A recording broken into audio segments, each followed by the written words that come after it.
విద్యార్థుల సమస్యలను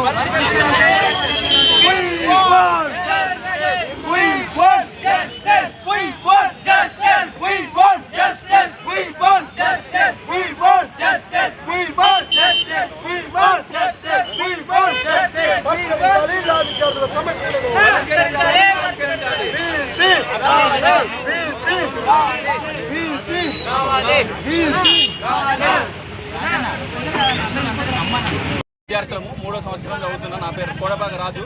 ఇక్కడ గత వారం రోజుల నుంచి కర్రీ సరిగా ఉండట్లేదు, రైస్ సరిగా ఉండట్లేదు, ఉప్పు ఎక్కువ అవుతుంది. At the same time hygienic అసలు ఉండట్లేదు.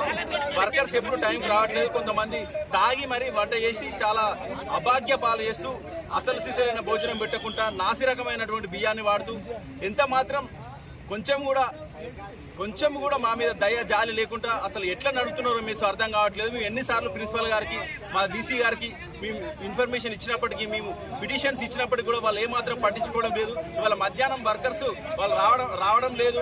ఎందుకంటే వాళ్ళు వండే స్థితిలో లేరు. వాళ్ళు ఆబ్సెంట్ అయ్యే పరిస్థితి ఏర్పడింది. కాబట్టి మేము అందరం విద్యార్థులం Osmania university of law college 3వ సంవత్సరం 5వ సంవత్సరం విద్యార్థులం అందరం రోడ్డు మీదకి వచ్చినాం. ఈరోజు మాకు న్యాయం జరగాలని, correct right to food and education, right to food and health అనేది ఒక ఫండమెంటల్ రైట్. కాబట్టి దానికోసం మేము పోరాడుతున్నాం. దయచేసి ప్రతి ఒక్కరు మాకు సహకరించాలని, మా సమస్యలు మీ వెంటనే వీసీ గారికి, vice chancellor of Osmania university, అదేవిధంగా Osmania university law college principal గారికి మేము మన్నవిస్తున్నాం. దయచేసి మా ప్రాబ్లమ్ సాల్వ్ చేయండి.